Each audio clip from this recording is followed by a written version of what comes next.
ನಮ್ಮ ಜೊತೆಗೆ ಹಿರಿಯ ಪತ್ರಕರ್ತರು ಸಮೀವುಲ್ಲಾ ಸರ್ ಕೂಡ ನೇರ ಸಂಪರ್ಕದಲ್ಲಿ ಜಾಯ್ನ್ ಆಗಿದ್ದಾರೆ. ಸರ್ ನಮಸ್ಕಾರ, ಕಾರ್ಯಕ್ರಮಕ್ಕೆ ಸ್ವಾಗತ. ರಘುಜಿ, ನಿಮ್ಮ ಪ್ರತಿಕ್ರಿಯೆ, ಸರ್ಕಾರ ಬಂದು ಜನ ನಿಮ್ಮನ್ನ ಆಯ್ಕೆ ಮಾಡಿರೋದು ಒಂದು ಒಳ್ಳೆ ಆಡಳಿತ ಕೊಡಿ ಅಂತಾನೋ ಅಥವಾ ಒಂದಷ್ಟು ಹಗರಣ ಮಾಡ್ಕೊಳ್ಳಿ ಅಂತಾನೋ, ಬೇಕಿತ್ತಾ ನಿಮಗೆ ಅಂತ ಜನ ಕೇಳ್ತಾ ಇದ್ದಾರೆ. ನಾನಲ್ಲ, ಜನ ಕೇಳ್ತಾ ಇದ್ದಾರೆ, ಬೇಕಿತ್ತಾ ನಿಮ್ಗಿದೆಲ್ಲ ಅಂತ. ಸಿಂಧೂರ, ಒಂದು ವಿಚಾರವನ್ನು ನಾನು ಹೇಳ್ತೇನೆ. ಭೂತದ ಬಾಯಲ್ಲಿ ಭಗವದ್ಗೀತೆಯನ್ನು ಅನ್ನುವ ಒಂದು ನಾಣ್ಣುಡಿ ತಾವು ಕೇಳಿದ್ದೀರಿ. ಅದೇ ರೀತಿ BJP ನಾಯಕರುಗಳು ಅವ್ರು ಮಾತಾಡ್ತಾ ಇರ್ತಾರೆ ಹೇಗಿದೆ ಅಂತ ಹೇಳಿದ್ರೆ ಭೂತದ ಬಾಯಲ್ಲಿ ಭಗವದ್ಗೀತೆ. ಸೊ BJP ಸರ್ಕಾರ ಏನು ಅದು ಆಪರೇಷನ್ ಕಮಲದ ಮುಖಾಂತರ 2019ರಲ್ಲಿ ಬಂದ ನಂತರ ಅವ್ರು 2023ರಲ್ಲಿ ಅಧಿಕಾರವನ್ನು ಯಾಕೆ ಕಳ್ಕೊಂಡ್ರು ಅಂದರೆ BJP ಸರ್ಕಾರದ ಏನು ಸಾಲು ಸಾಲು ಹಗರಣಗಳನ್ನು, ಆಡಳಿತ ವಿರೋಧಿ ನೀತಿಗಳನ್ನು ಮಾಡಿದ್ರಿಂದ ಒಂದು ಸರಿಸುಮಾರು 45 ಕರಪ್ಷನ್ ಕೇಸಸ್ಗಳು BJP ಸರ್ಕಾರದ ಮೇಲಿತ್ತು. ಆ ಎಲ್ಲ ಕರಪ್ಷನ್ ಚಾರ್ಜಸ್ಸಿಂದ BJP ಸರ್ಕಾರ ಕಳೆದುಕೊಂಡು ಕಾಂಗ್ರೆಸ್ ಸರ್ಕಾರ ರಾಜ್ಯದ ಜನತೆ BJP ಸರ್ಕಾರವನ್ನು ಕಿತ್ತೊಗೆದು ಕಾಂಗ್ರೆಸ್ ಸರ್ಕಾರವನ್ನು ರಾಜ್ಯದಲ್ಲಿ ತಂದರು. ನೀವು ಮಾಡ್ತಾ ಇರೋದೇನು? ಓಕೆ, ಅಲ್ಲ, ನಾನು ಪ್ರಶ್ನೆ ಕೇಳಿದರೆ ಉತ್ತರ ಕೊಡ್ತೇನೆ. ಓಕೆ, ಸೊ ಹಾಗಾಗಿ BJP ಭ್ರಷ್ಟಾಚಾರದ ವಿರುದ್ಧ ಮಾತನಾಡುವ ಯಾವುದೇ ನೈತಿಕತೆಯನ್ನು BJP ಉಳಿಸ್ಕೊಂಡಿಲ್ಲ. ಹಾಗಾಗಿ ಭ್ರಷ್ಟಾಚಾರದ ಮನೆ ದೇವರು BJP ಅವರು. ಸೊ ಹಾಗಾಗಿ ಇಡೀ ದೇಶಕ್ಕೆ ಒಂದು ಹೊಸ ಸಂವಿಧಾನವನ್ನು ತಂದುಕೊಟ್ಟಿದ್ದಾರೆ. ಬಾಬಾ ಸಾಹೇಬ್ ಅಂಬೇಡ್ಕರ್ ಅವರು ಏನು ದೇಶಕ್ಕೆ ಒಂದು ಸಂವಿಧಾನವನ್ನು ತಂದುಕೊಟ್ಟಿದ್ರು, BJP ಅವರು ಹೊಸ ಸಂವಿಧಾನವನ್ನು ಕಳೆದ ಕರ್ನಾಟಕ ಸರ್ಕಾರದಲ್ಲಿದ್ದಾಗ ಬರೆದಿದ್ದಾರೆ. ಏನು ಅಂತಂದ್ರೆ ಭ್ರಷ್ಟಾಚಾರದಿಂದ ಭ್ರಷ್ಟಾಚಾರಕ್ಕಾಗಿ ಭ್ರಷ್ಟಾಚಾರಕ್ಕೋಸ್ಕರ ಎನ್ನುವ ಒಂದು ಹೊಸ ಸಂವಿಧಾನದ ಪೀಠಿಕೆಯನ್ನು ಬರೆದುಕೊಟ್ಟಿರ್ತಕ್ಕಂಥ BJP ಅವರು. ಓಕೆ, ನಮ್ಮ ಸಂವಿಧಾನ ಬಡವರಿಂದ ಬಡವರಿಗಾಗಿ ಬಡವರಿಗೋಸ್ಕರ ಇರ್ತಕ್ಕಂಥ ಸರ್ಕಾರ. ದೀನ ದಲಿತರ ಅಲ್ಲ, ನೀವು ಒಂದ್ ನಿಮಿಷ, ನೀವು ಮೋಸ್ಟ್ಲಿ ನಿಮಗೆ ಒಂದು ಮಾಹಿತಿಯನ್ನು ಹಂಚ್ಕೊಳ್ಳಕ್ಕೆ ಇಷ್ಟಪಡ್ತೀನಿ. ಮೊದಲನೇದಾಗಿ ಜಾರ್ಖಂಡ್ ನಲ್ಲಿ ಹೈಕೋರ್ಟ್ ಒಂದು ಇದನ್ನ ಕೊಟ್ಟಿದೆ. ಏನು ಜಾರ್ಖಂಡ್ ಮುಕ್ತಿ ಮೋರ್ಚಾದ ಸೊರೆನ್ ಅವರನ್ನ ಕೇಸನ್ನ ಬೇಲನ್ನ ಕೊಟ್ಟ ಸಂದರ್ಭದಲ್ಲಿ ಒಂದು ಕ್ಲಿಯರ್ ಇಂಡಿಕೇಶನ್ ಕೊಟ್ಟಿದ್ದಾರೆ. ಒಂದು ಹೈಕೋರ್ಟ್ ಜಡ್ಜ್ಮೆಂಟ್ ಇದೆ. ಏನು ED ಮತ್ತೆ ಏನು CBI ಆಂಟಿ ಮನಿ ಲಾಂಡ್ರಿಂಗ್ ಕೇಸ್ನಲ್ಲಿ ಯಾವುದೇ ಒಬ್ಬ ವ್ಯಕ್ತಿ ನೇರವಾಗಿ ಭಾಗಿಯಾಗಿಲ್ಲ ಅಥವಾ ಇನ್ಯಾವುದೋ ಲೆಕ್ಕದಲ್ಲಿ ಯಾರೋ ಹೆಸರು ಹೇಳಿದ್ರು ಅಂತ ಒಂದೇ ಕಾರಣಕ್ಕೋಸ್ಕರ ನೀವು ಅರೆಸ್ಟ್ ಮಾಡಬಾರ್ದು, ನೀವು ಅವರನ್ನ ಏನು ತಪ್ಪಿತಸ್ಥ ಅಂತ ಕರಿಬಾರ್ದು ಅಂತ ಹೈಕೋರ್ಟ್ ಹೇಳಿದೆ. ಅದರ ಅರ್ಥ ಅದೇ ರೀತಿ ಕರ್ನಾಟಕದ ಕೇಸ್ನಲ್ಲೂ ಕೂಡ ಏನು ಬೋತ್ ಕೇಸಸ್ ಅಲ್ಲಿ ಏನು ನಾಗೇಂದ್ರ ಅವರ ಕೇಸಲ್ಲೂ ಕೂಡ ಯಾರು ಡೈರೆಕ್ಟ್ ಆಗಿ ಅವರು FIR ನಲ್ಲಿ ಯಾವುದೇ ಕೇಸ್ ಇಲ್ಲ ಅವ್ರ ಮೇಲೆ. FIR ನಲ್ಲಿ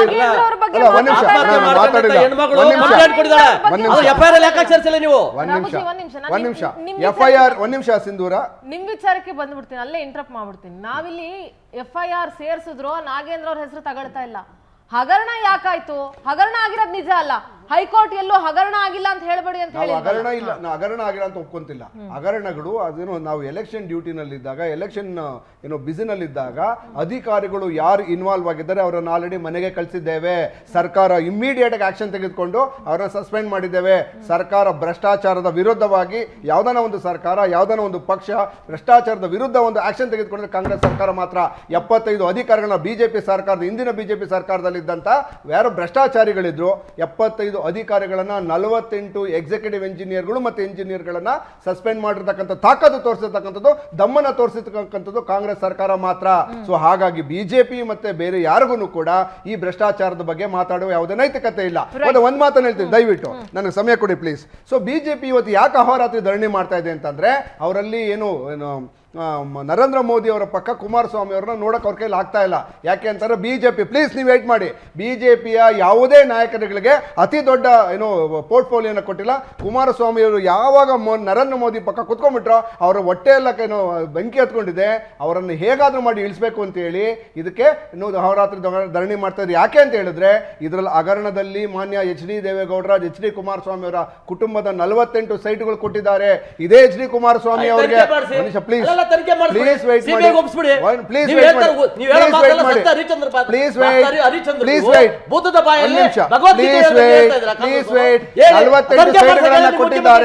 60,000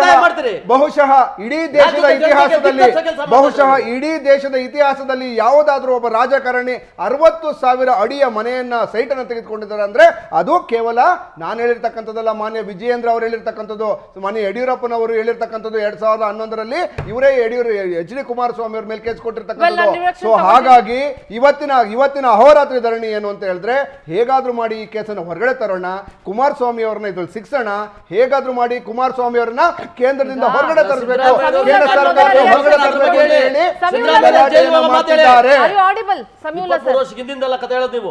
ಸಮೀವುಲ್ಲಾ ಸರ್, ಸದ್ಯ ಸದನದಲ್ಲಿ ಜನಸಾಮಾನ್ಯರ ಕಷ್ಟ ಸುಖ ಏನಿದೆ ನಾನಂತೂ ಬೀಯಿಂಗ್ ಅ ಕಾಮನ್ ಪರ್ಸನ್ ನಾನು ಹೇಳ್ಬಿಡ್ತೀನಿ, ನನಗಂತೂ ರಾಜ್ಯದಲ್ಲಿ ಬೆಲೆ ಏರಿಕೆಯಿಂದ ಜೀವನ ನಡೆಸೋದು ಬಹಳ ಕಷ್ಟ ಆಗ್ತಾ ಇದೆ. ಯಾಕಂದ್ರೆ ಒಂದು ಪೆಟ್ರೋಲ್ ಡೀಸೆಲ್ ಇಂದ ಹಿಡಿದು ದಿನನಿತ್ಯದ ವಸ್ತುಗಳಿಂದ ಹಿಡಿದು ಸ್ಟ್ಯಾಂಡರ್ಡ್ ಆಫ್ ಲಿವಿಂಗ್ ಇದೆಯಲ್ಲ, ಇದು ಕರ್ನಾಟಕ ರಾಜ್ಯದಲ್ಲಿ ತುಂಬಾನೇ ಮಿತಿಮೀರಿ ಹೋಗ್ತಾ ಇದೆ. ಜೊತೆಗೆ ಡೆವಲಪ್ಮೆಂಟ್ ಇಲ್ಲ, ಮಳೆ ವಿಪರೀತ ಮಳೆ, ಸಾಕಷ್ಟು ಕಡೆ ಹಾನಿಯಾಗಿದೆ, ಏನೇನೋ ಆಗೋಗಿದೆ, ಸಾವು ನೋವುಗಳಾಗಿದೆ. ಅದರ ಬಗ್ಗೆ ಯಾರು ತಲೆ ಕೆಡಿಸಿಕೊಳ್ಳದೆ ಇಡೀ ಕಲಾಪದ ಸಮಯ ಏನಿತ್ತು ಅದು ಪೂರ್ತಿ ಬರೀ ಹಗರಣಗಳಿಗೆ, ಗಲಾಟೆ ಗದ್ದಲಗಳಿಗೆ, ಇದಕ್ಕೆ ಅಂತಾನೆ ಐ ಆಮ್ ನಾಟ್ ಟೆಲ್ಲಿಂಗ್ ಇದಕ್ಕೆ ಮೀಸಲು ಇಡಬೇಡಿ ಅಂತ, ಬಟ್ ಅದಕ್ಕೊಂದು ಒಂದು ಟೈಮ್ ಫಿಕ್ಸ್ ಮಾಡ್ಕೊಳ್ಳಿ, ಒಂದು 2 ದಿವಸ 3 ದಿವಸ ಚರ್ಚೆ ಮಾಡಿ. ಬಟ್ ಮಿಕ್ಕಿದ ನೆರೆ ಪರಿಸ್ಥಿತಿ ಬಗ್ಗೆ ಕೂಡ ಉಸ್ತುವಾರಿ ಸಚಿವರುಗಳು ಯಾರು ಕೂಡ ಗಮನ ಕೊಡ್ತಾ ಇಲ್ಲ, ಕ್ಷೇತ್ರಗಳಿಗೆ ಹೋಗ್ತಾ ಇಲ್ಲ. ಬರೀ ಹಗರಣಗಳ ಹಗ್ಗ ಜಗ್ಗಾಟ. ನಮ್ಮ ಅವಧಿಲಿ ಇದನ್ನ ಮಾತಾಡಿದ್ರೆ ನಿಮ್ಮ ಅವಧಿಲಿ 21 ಆಗಿತ್ತು, ನಾನು ಅದನ್ನ ತೆಗ್ದಿಡ್ತೀನಿ, ಇದನ್ನ ಬರೀ ಇದೇ ಆಗೋಗಿದೆ ಸರ್. ಒಬ್ರಿಗೊಬ್ರು ಕೆಸರೆರ್ಚಾಡ್ಕೊಳ್ತಾ ಇರೋದು. ಏನ್ ಹೇಳ್ತೀರಿ? ನೀವ್ ಹೇಳಿದ್ದನ್ನ ನಾನು ಪೂರ್ತಿ ಒಪ್ತೇನೆ. ವಿಶೇಷವಾಗಿ ಪ್ರವಾಹದಿಂದಾಗಿ ಅಥವಾ ಭೀಕರ ಮಳೆಯಿಂದಾಗಿ ರಾಜ್ಯದಲ್ಲಿ ಉಂಟಾಗಿರುವ ಪರಿಸ್ಥಿತಿಯ ಬಗ್ಗೆ ತುರ್ತು ಗಮನದ ಅಗತ್ಯ. ಅದರಲ್ಲೇನು 2 ಮಾತಿಲ್ಲ. ಮತ್ತು ತುರ್ತು ಗಮನ ಅಷ್ಟೇ ಅಲ್ಲ, ಸದನದಲ್ಲಿ ತುರ್ತು ಚರ್ಚೆ ನಡೆಸಿ ತತ್ಕ್ಷಣ ಪರಿಹಾರವನ್ನು ಘೋಷಣೆ ಮಾಡುವಂತಹ ಅಗತ್ಯ ಕೂಡ ಇದೆ. ಇನ್ನು ಮೂಢ ವಿಚಾರಕ್ಕೆ ಬಂದಾಗ ಈಗ ಹಗಲು ರಾತ್ರಿ ಧರಣಿ, ಅಹೋರಾತ್ರಿ ಧರಣಿಯನ್ನ ಬಿಜೆಪಿ ಮಾಡ್ತಿದೆ.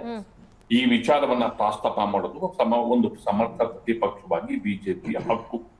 ಮತ್ತು ಸರ್ಕಾರ ಇಷ್ಟೆಲ್ಲ ವಿವಾದ ಉಂಟಾಗಿರುವ ಹಿನ್ನೆಲೆಯಲ್ಲಿ ಸ್ಟೇಟ್ಮೆಂಟ್ ಅನ್ನ ಮಾಡಬೇಕಾಗಿರೋದು ಕೂಡ ಸರ್ಕಾರದ ಕರ್ತವ್ಯ.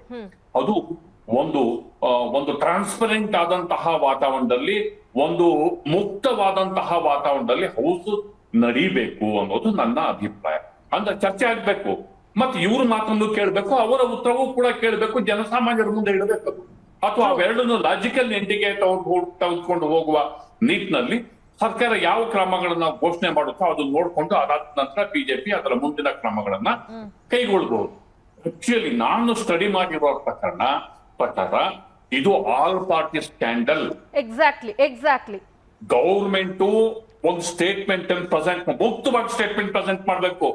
ಕಾಂಗ್ರೆಸ್ನವರು ಮಾಡಿದ್ರೆ ಕಾಂಗ್ರೆಸ್, ಬಿಜೆಪಿ ಮಾಡಿದ್ರೆ ಬಿಜೆಪಿ, ಜೆಡಿಎಸ್ ಮಾಡಿದ್ರೆ ಜೆಡಿಎಸ್, ಸಮಗ್ರ ದಾಖಲೆಗಳನ್ನ ಬಿಡುಗಡೆ ಮಾಡಲೇಬೇಕಾಗುತ್ತೆ. ಇದು ಆಕ್ಚುಲಿ ಏನ್ ಗೊತ್ತಾ, ಸಿಎಂ ಪ್ರಕರಣ ಮುಂದಿಟ್ಕೊಂಡು ಬೇರೆ ಪ್ರಕರಣಗಳು ಬರ್ತಾ ಇಲ್ಲ ಇದ್ರ ಹಿಂದೆ.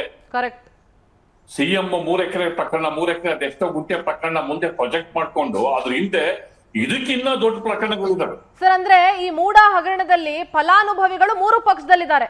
3 ಪಕ್ಷದಲ್ಲಿ ದೊಡ್ಡ ಪ್ರಮಾಣದಲ್ಲಿ 3 ಪಕ್ಷದ ನಾಯಕರು ಸೇರ್ಕೊಂಡಿದ್ದಾರೆ. ದೊಡ್ಡ ತಲೆಗಳಿದಾವೆ ಅನ್ನಿ.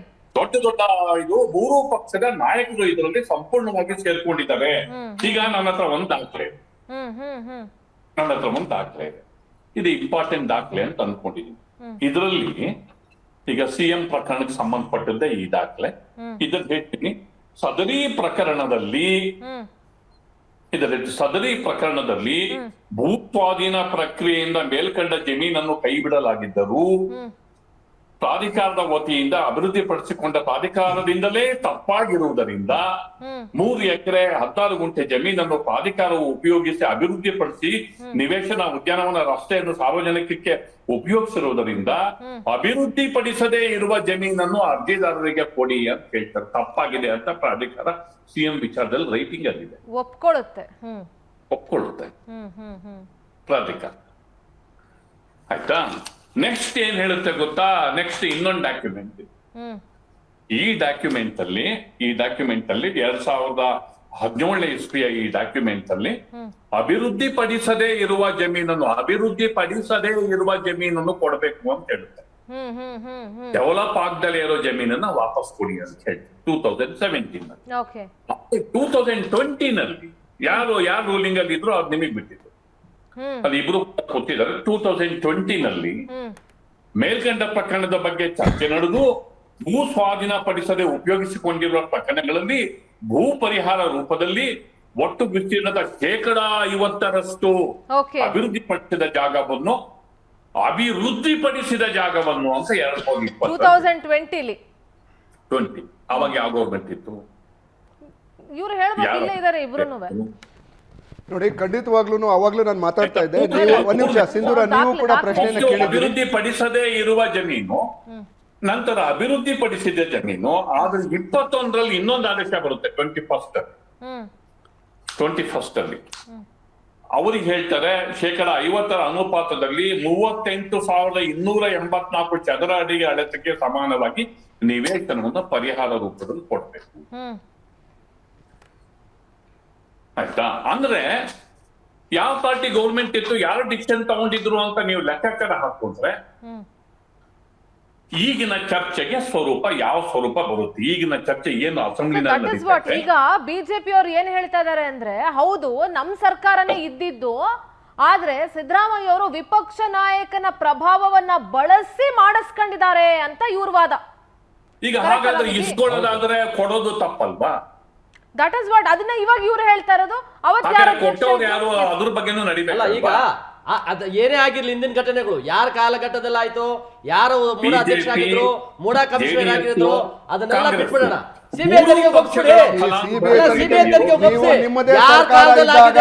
ಬಿಜೆಪಿ ಸರ್ಕಾರ ಕಳೆದ 2011ರಲ್ಲಿ ಮಾನ್ಯ ಯಡಿಯೂರಪ್ಪನವರು ಸದನದಲ್ಲಿ ಹೇಳಿದ್ದಾರೆ, ಕುಮಾರಸ್ವಾಮಿ ಅವರು ಎಚ್ ಡಿ ದೇವೇಗೌಡರ ಕುಟುಂಬ 48 ಸೈಟ್ಗಳನ್ನ ಪಡೆದಿದೆ ಅಂತ ಹೇಳಿ.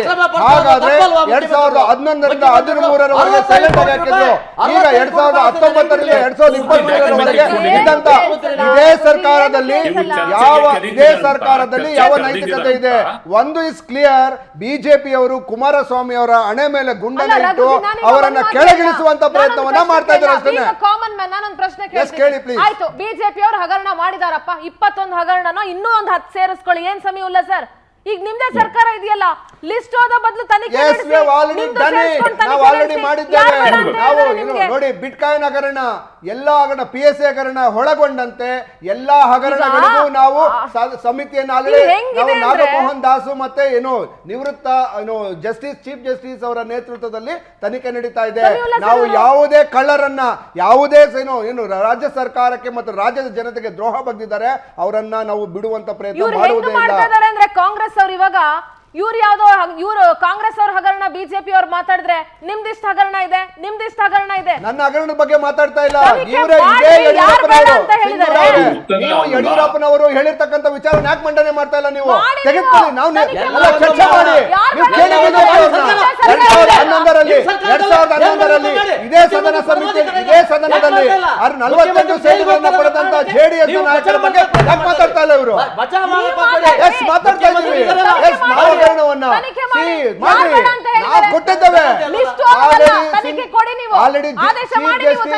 ಚೀಫ್ ಜಸ್ಟಿಸ್ ನೇತೃತ್ವದಲ್ಲಿ ತನಿಖೆ ನಡೀತಿದೆ. ನಾವು ಯಾರನ್ನು ರಕ್ಷಿಸುವ ಪ್ರಯತ್ನ ಮಾಡೋದಿಲ್ಲ. ಬಿಜೆಪಿ ಒಂದ್ ನಿಮಿಷ, ನಿಮ್ಮ ಕಾಲದ ಹಗರಣ ನೀವು ಸೈಟ್ ಕೊಟ್ಟಿರೋದಾರು ನಾನಲ್ಲ ಕೊಟ್ಟಿರೋದು, ಬಿಜೆಪಿಯ ಶಾಸಕ, ಬಿಜೆಪಿಯ ಸರ್ಕಾರ ನಮಗೆ ಕೊಟ್ಟಿರ್ತಕ್ಕಂಥದ್ದು. ಯಾಕೆ ನೀವು ಅಂದ್ರೆ ನೀವು ಭ್ರಷ್ಟಾಚಾರ ಮಾಡ್ಬಿಟ್ಟು ನಮ್ಮ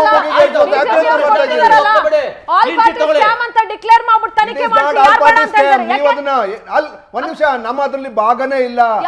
ಒಂದ್ ನಿಮಿಷ, ಸೈಟ್ ಒಂದ್ ನಿಮಿಷ, ಜಮೀನನ್ನ ಒಂದ್ ನಿಮಿಷ ಅಲ್ಲ, ಆರೋಪ ಇದೆ. ಒಂದ್ ನಿಮಿಷ, ಆರೋಪ ಇರೋದಕ್ಕೋಸ್ಕರ ಆರೋಪ ಯಾರ ಮೇಲೆ ಇರೋದು? ಬಿಜೆಪಿ ಅವ್ರ ಮೇಲೆ. ಬಿಜೆಪಿ ಸರ್ಕಾರದ ಸಮಿತಿಯಲ್ಲಿ ಆಗಿರ್ತಕ್ಕಂಥ ಆರೋಪ ನಮ್ಮ ಸರ್ಕಾರದಲ್ಲ. ಬಿಜೆಪಿ ಅವರೇ ಕೊಟ್ಟಿರ್ತಕ್ಕಂಥ ಸೈಟ್ ಅನ್ನ ಬಿಜೆಪಿಯ ಮಾಜಿ ಮುಖ್ಯಮಂತ್ರಿಗಳೇ ಸದನದಲ್ಲಿ ಮಾತಾಡುವಂತ ವಿಚಾರವನ್ನ ಈಗ ಚರ್ಚೆ ಮಾಡ್ತಾ ಇದ್ದಾರೆ. ಒಂದ್ ನಿಮಿಷ ರಘುಜಿ, ಇಲ್ಲಿ ಆರೋಪ ಬಂದಿರೋದು ಯಾರೋ ಮೇಲಲ್ಲ, ಮಾನ್ಯ ಮುಖ್ಯಮಂತ್ರಿಗಳ ಮೇಲೆ ಬಂದಿರೋದ್ರಿಂದ ಲಾಸ್ಟ್ ಒಂದ್ ನಿಮಿಷ ಕೊಡಿ, ಆಮೇಲೆ ಆನ್ಸರ್ ಮಾಡ್ತಿರಂತೆ. ಈಗ ಏನು ಬಿಜೆಪಿ ಅವರು ಏನಾಗಿದೆ, ಮಾನ್ಯ ಕುಮಾರಸ್ವಾಮಿ ಅವರು ಮೊನ್ನೆ ನರೇಂದ್ರ ಮೋದಿ ಅವರ ಪಕ್ಕದಲ್ಲಿ ಕುತ್ಕೊಂಡಿರೋದ್ರಿಂದ ಅವರನ್ನ ಹೇಗಾದ್ರೂ ಮಾಡಿ ಕೆಳಗಿಳಿಸಬೇಕು ಅಂತ ಹೇಳಿ ನೇರವಾಗಿ ಕಾಂಗ್ರೆಸ್ ಅನ್ನ ನೇರವಾಗಿ JDS ಅನ್ನ ಅಳಿಯಕ್ಕಾಗಲ್ಲ ಅಂತ ಹೇಳಿ ನಮ್ಮ ಕಾಂಗ್ರೆಸ್ ಮೇಲೆ ಅಲಿಗೇಷನ್ ಅನ್ನು ಮಾಡಿ ಅವರನ್ನೇ